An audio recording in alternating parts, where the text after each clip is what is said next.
we debate the top 6 Street Fighter V players of all time. Results, performance under pressure, longevity, all these things are factored in. There might be some surprises in terms of placements, but let's get right into it.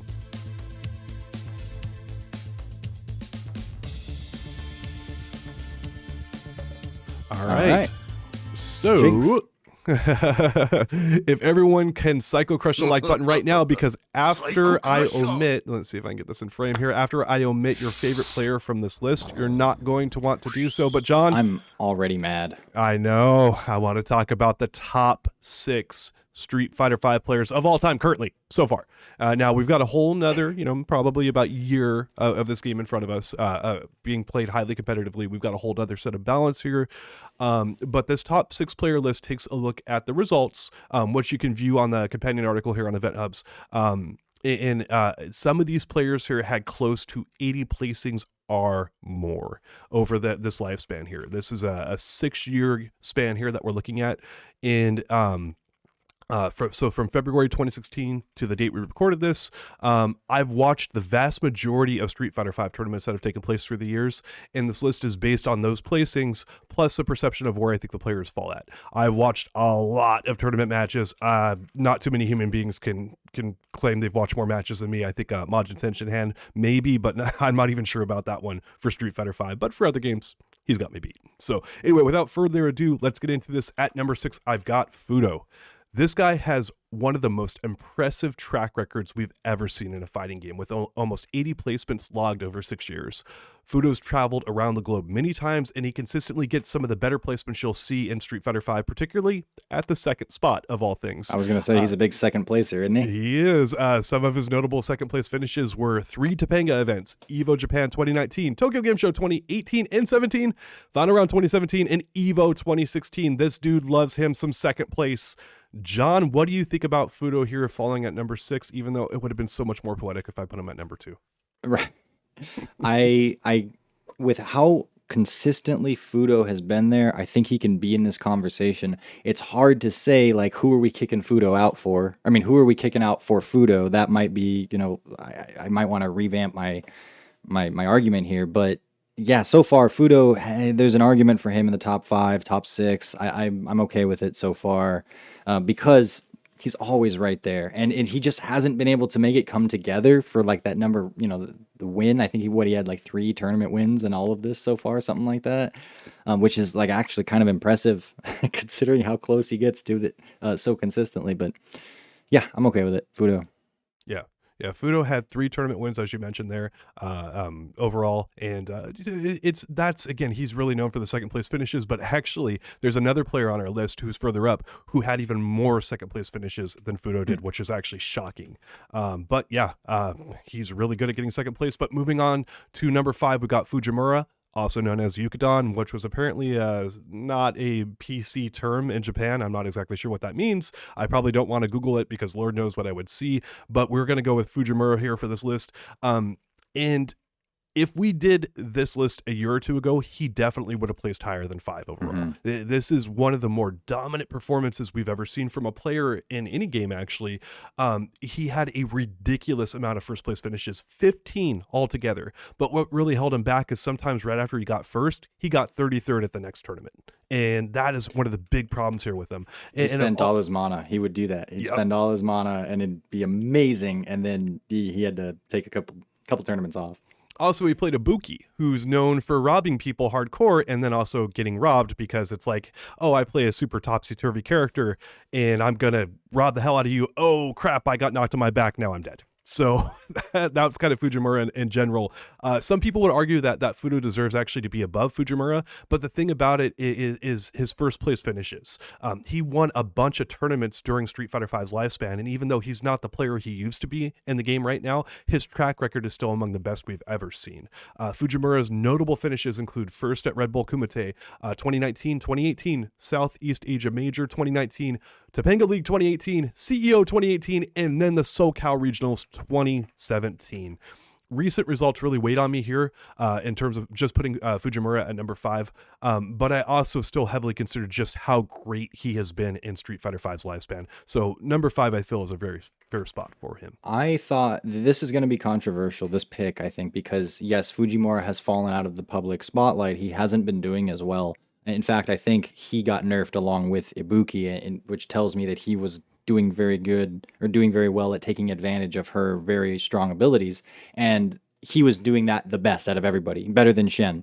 And when Fujimura was on the days where he was in the zone, he was the best player in the world. No one could come against him with anything that I've seen.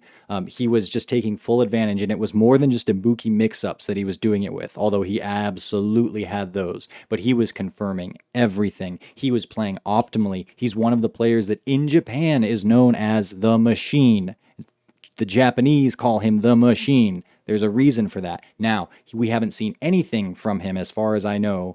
It's been bright enough to come up to the top of social media and such in more recent times after Ibuki got her big nerf. So I think that counts against him a lot. But the fact that when he was on those roles, he was the best player in the world.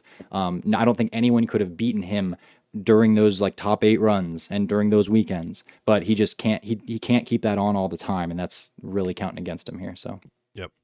Next at number 4, we have Daigo Umehara. And some people might feel this is too low for the beast, but the bottom line is his performance in Street Fighter V hasn't been consistently great compared to the other players who finished above him. Daigo has 12 first-place finishes, and these didn't happen at big-time events like Capcom Cup, EVO, or CEO. That is a big differential here. He's got the tournament wins, but when he got those are at smaller events. But what really put Daigo up here at number 4, though, is the sheer amount of results that he has, as over 80 placements through 6 years. And Daigo is also winning tournaments as recency bias here, as recently as 2021, taking first place in the CPT 2021 Japan 3 event. Boy, is that a mouthful. John, I can see a visceral reaction from you about having Daigo at number 4. What do you think? Where do you think I would put him? You? Mm-hmm. I don't know. Where would you put him? I don't think he'd be on this list for me. Wow. I think Daigo's a great player. I think Daigo does some really cool individual spotlight moment stuff in Street Fighter V. I think you see glimpses of Daigo's amazing ability and insight in flashes in Street Fighter V, and sometimes it's only like a little bit in a single round, in a set that he ultimately loses. He's won some tournaments, yes, and he's done things like when he destroyed Tokido at Kimono Michi 2. Like, he's got some stuff that he's done, but I don't think that Daigo's track record in this game has been as impressive as others. I don't think that he's been a he hasn't been the force to be reckoned with that other players have been. He's a really good fundamental Street Fighter player. I think that there are others that have done it, that have been stronger than he has, and maybe he does have consistency here, but the consistency is like, as I look down his results and such, it's a lot of 33rds and 17ths, and that's 49ths, and Capcom Cup 2018 he goes 0-2, but he comes right back a handful of months later at the mix-up and gets second place. And that's kind of what Daigo is. He's very kind of up and down here, and I thought about putting him up higher, especially because of recent performances, because he's been getting first place at a number of events in recent times. And it's like, okay, Daigo coming into Capcom Cup, like if we had a legitimate Capcom Cup here this year, people were going like, hey, Daigo's got a shot at this one. Daigo always has a shot. Like, Daigo's earned that in everyone's heart. Every single tournament he goes to, like, I wouldn't be surprised if Daigo decided to turn it on this tournament, and once in a while he does, but not consistently enough. Yeah, and that's where Daigo really has an issue, is the consistency, but the volume here. That's where he's truly impressive. It's just like you look down the list and you're like, man, there's so many results here I just can't ignore, and they're good results. It's like, oh, all the best players were there, and Daigo nearly beat all of them, or he did beat all of them in some instances. That's why I have him over Fuudo and Fujimura, because he's got that edge over those players. And it's like, I'm looking over the list, I'm trying to find other people who can consistently outperform Daigo for results and just kind of overall, and there's not many. There's a handful, or there's 3 actually in particular, but that's where I settled at with Daigo. But yeah, I see your point. It's interesting that you would not have him in there. Who would you have had instead of Daigo? I'm just curious. Well, I mean, we have to see what the rest of the list is here. I don't Oh, know okay, if I've okay, fair disagreed, enough. but All right, we'll move I'll on. throw out some people at the end if I would have had others on there. Fair enough. Number 3, iDom. This might feel too low for people who think he is currently the best player on the planet, but the main thing keeping him from a higher placement is a lack of results compared with everyone else. While other competitors have about 80 placements on here, which we've been talking about, iDom has 35. 35. And now that I would love if I had 35 placements like iDom, right? But on that alone, you might be wondering how he got to third. But if you take a look at the results of the tournaments he did enter, you're going to see he basically refuses to place outside of the top 8. Out of his 35 placements, he had 4 which were not in the top 8, which is flat out bonkers. And that's not even recent results either, because like people think of iDom as kind of like a recent, like, oh, you know, he's just amazing like recently and stuff like that. No. These results date back to 2016. iDom just does not travel that much. And it's when iDom enters an event, he places damn high, and it's a shock when he does not. He's also maybe the most dominant player in the game currently, and that boosted his eyes quite a bit, or boosted his stock in my eyes quite a bit. And he's just about as clutch as it gets. When he enters, he is going to perform at one of the highest levels we've ever seen from a fighting game player. Just it's the only thing holding him back from being higher was just the other people on the list just have way better results than him. He just does not have enough. Yeah, his intuition for Street Fighter V, and that's as I consider this whole topic, that's one of the most important things for me in ranking here is that his intuition for Street Fighter V is very, very strong, and you see that because one, he takes a character like Laura, who is widely based on reads, or you need good reads in her gameplay in order to take her far. Nobody else does what iDom does with Laura. She's extremely powerful, but you got to be in your opponent's head, and he's able to do that so consistently. And then he plays a character who's very, very different from Laura, and still has in poison, and still is able to like his poison's just as if not scarier, like, and it depends on the day. So he's got 2 incredibly powerful tools. He's incredibly proficient with both of them. And yeah, I haven't seen results long enough. He kind of splashed onto the scene and went straight to the top. But then if you have somebody else like, Punk, who's he did the same, but he's been doing it for a little bit longer here, then yeah, put him higher. Yeah. So the thing about iDom that gets him to number 3 is his signature wins have been big time. Won Capcom Cup 2019, EVO 2021, the North American portion of it, North American East, the Intel World Open Finals, and then a handful of CPT events.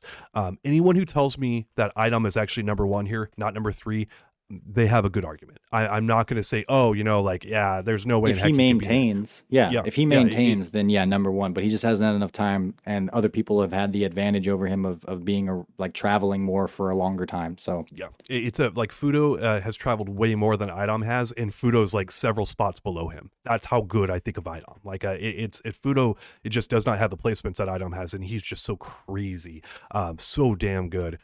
So I want to see iDom travel a little bit more, but still, the third best player in Street Fighter V ever is an incredibly impressive thing. So next up, we have Tokido at number 2. Tokido has actually fallen off a bit in recent times because the bed of money that he sleeps on every night from his Street Fighter V tournament winnings has apparently gotten slightly uncomfortable for him. He had a ridiculous 17 first place finishes and 19 second place spots. And these were big time signature events as well, like Capcom Cup 2017, EVO 2018 and 17, CEO 2016, the Intel World Open Finals, the Penga Championship 2021, 2020, the Tokyo Game Show 2018, E-League 2018, and Final Round 2018 and 2016, among many others. There's a bunch more. I couldn't even list them all. That's how many he has. You talk about iDom as a shoe-in for top 8 when he joins the tournament. Tokido's a shoe-in for grand finals, is what you're telling me. It depends on the in the past time. Now, if you're talking from 2017 to 2018, heck yeah. There are so many tournament wins from this guy and a lot of high placements. He was the most dominant player from that span from 2017 to 2018 easily. Like no one was touching this guy and what he was doing. And he performed insanely well on the biggest of stages under the most trying of circumstances. Like it's pretty crazy. He's not number 1 on the list. It's like, oh my gosh, like how, kind of thing.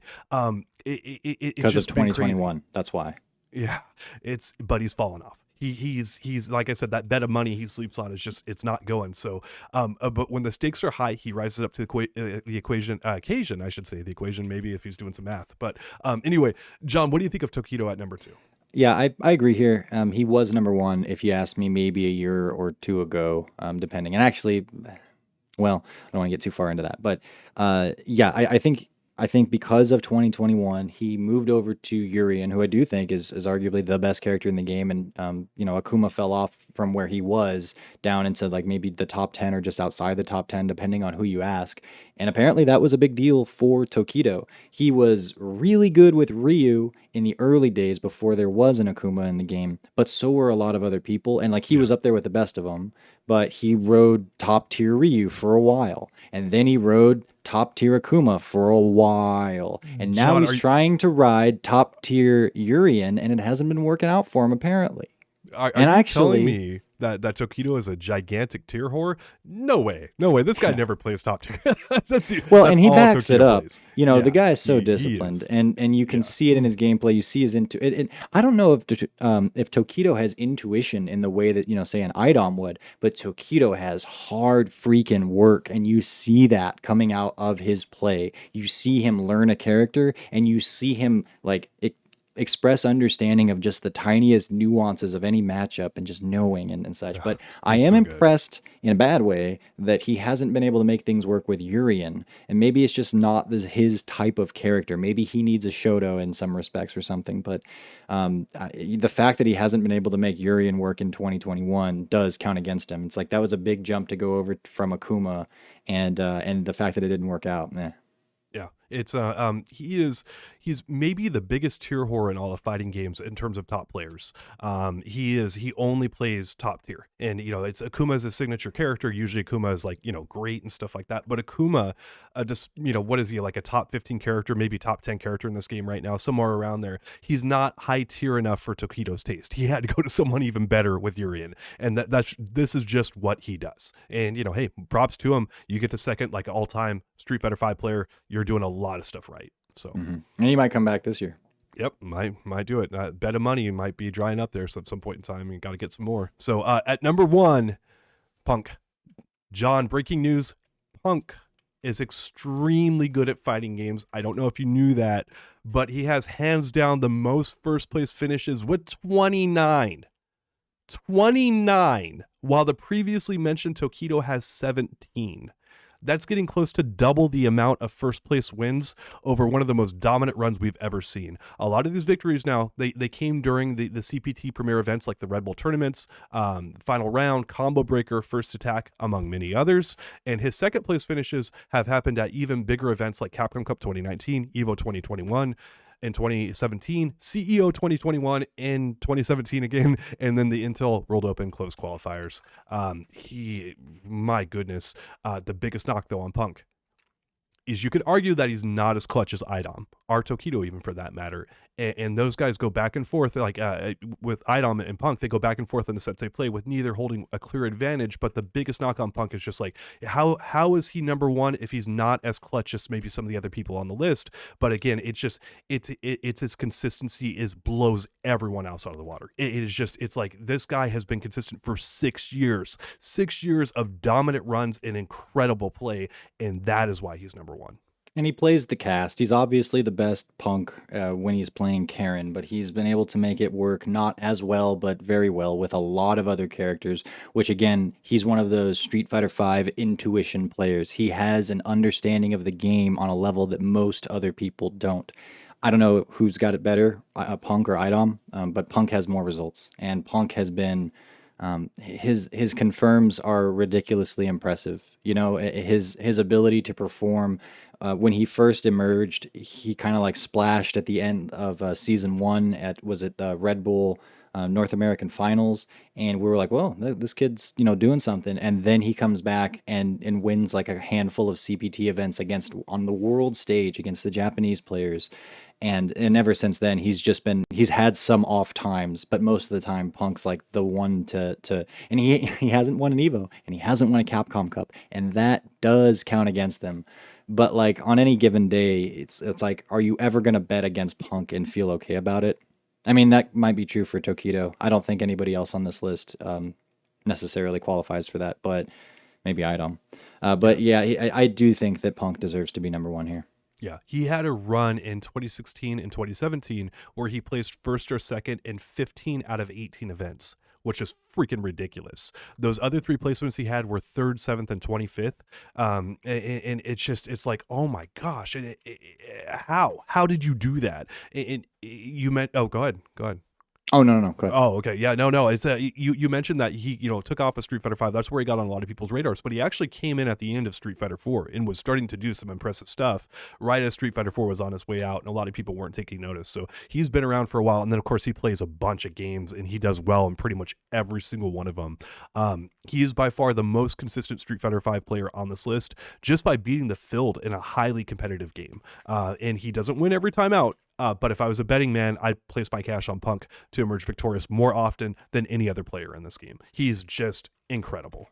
I remember playing him at the end of, well, sometime near the end of Street Fighter 4 at a hotel room just before he was anyone. He was just kind of known as a not very a rage quitty online Ken at the time, and we were doing like money matches in a hotel room, and he was he's really young at the time. I don't know how old he was, but he's 10 years ago probably, and he's only like what 23 or 4 now, so who knows.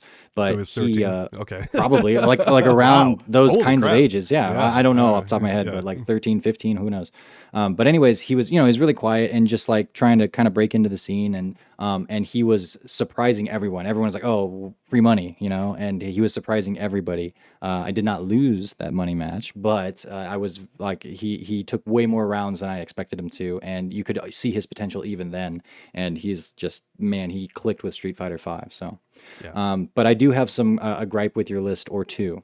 Go for it. One, this list I think is wrong, and I I know it's subjective, I know it's opinion, but I without Problem X on this list, I don't think that it is accurate. He's got an Evo under his belt. He's got a Red Bull Kumite under his belt. He's consistently places in Capcom Cup very high. He's No, one he of those does not. people that you can't. No. That you He does can't- not place in Capcom Cup consistently high. He's had bad performances in there. He has a few good placements in there. The problem with Problem X is he doesn't travel. So it's what you can say about iDom, like it's magnified probably 2 or 3x with Problem X because he does not travel enough. That's the biggest issue with him. But I believe he went 0-2 at one of the Capcom Cups. Like I got 25th. I'd have to look it up here offhand to see which one it is. But he's had some bad placements at Capcom Cup. Yeah, I would place Problem X over Daigo. I would place him over Fuudo. And I would place him over Fujimura, maybe not 2 years ago, but now I would place him over Fujimura. So, and Now then I think getting you have an into- argument, but yeah, lifetime. It's again the biggest thing about Benjamin Problem X is again great player, but he just does not travel as much as these other players, and it's like I had to look at longevity over this. To me, that was more important. But yeah, So I think I'd put Problem X maybe around third or fourth on my list. But the other player that he popped into my mind was Infiltration. But I don't think he has enough representation because, of course, he wasn't playing for a year or two just outright because of the whole scandal thing. And then he has kind of come back, but then there's COVID. And so he hasn't had a chance to have much of a presence. Like when he tries, it's like his Luke's already looking ridiculous and such. And Yeah. when he does play, he places. And the guy's just his intuition for fighting games in general is amazing. And when he was playing in 2016, he was absolutely the best. But I guess he doesn't have enough presence to really make that argument. I think if he were though, I trust in Infiltration's abilities enough to say that I still think he's probably one of the absolute best. But he doesn't have the resume because of absence from tournaments. And then I think the same. well, goes for, before like, you move on for Infiltration, he actually had one of the more dominant runs we've ever seen, right with Tokido and Punk. And right around, he's kind of started off just being like really high end and just doing amazing stuff. And then, a bunch of other stuff happened and he kind of fell off. And he definitely was a consideration for the list. And I looked at him fairly closely, but there it is. Yeah. So, I can see an argument for him not to be here. So fair enough. But yeah, otherwise I think it's pretty good. But yeah, you got to have Problem X on there right now. Yeah, Problem X, just to recap real quick, ninth at Capcom Cup 2019, which, that's a decent placement. Same thing at 2018, and seventh at 2017, and then I believe he went 0-2 at 2016. So it's those are decent placements, but they're like comparatively to the other characters and stuff up there, that's really the biggest thing. It's like he's got that Evo win, big props to him. But I think it's like Mike Ross who said like afterwards is like he got that Evo win and then he went and placed like 33rd at the event afterwards, and it's like yeah, he plays Bison. He gets pieced out. It's just, but the biggest thing is like, man, you got to travel more. If you want to be up here this far, you have to travel. And iDom is the exception because iDom's been so dominant. It's like there's no one that's been as dominant as iDom when he does show up. And that's how come iDom got in there. But yeah, but anyway, I mean, he recently won a Red Bull Kumite with Punk and iDom in it. And a Kumite is like, you're in there with a top 8 style, like top 8 players from the start. You play all of them, at least in your pool, and then in the second phase. And you have to be consistent against those type of players. He's won Evo, which is a totally different format, and he's won Red Bull Kumite. Hot damn. Yeah, no, it's you know what? That's my opinion, and that's your opinion, John. But now we want to hear from the listeners down below. Tell us how bad we suck and our opinions are, or list your own top 6 in there. However you want to do this, we're good with either way. It's all opinion. No one's, this is not an actual thing. You're taking the list, you're taking all this kind of stuff, and you're formulating how you feel about it. That's the most important part, and we're curious where everyone stacks up in that regard. Do you think characters, if you use a high tier character, like Akuma or Yuri or Karen or Guile or whatever, does that kind of push you down the list a little bit in terms of your accomplishments? And does that make someone like iDom, who doesn't necessarily always use high tier, does that boost them up a bit? All that stuff is up for debate. Just hit us up in the comments below and let us know what you think.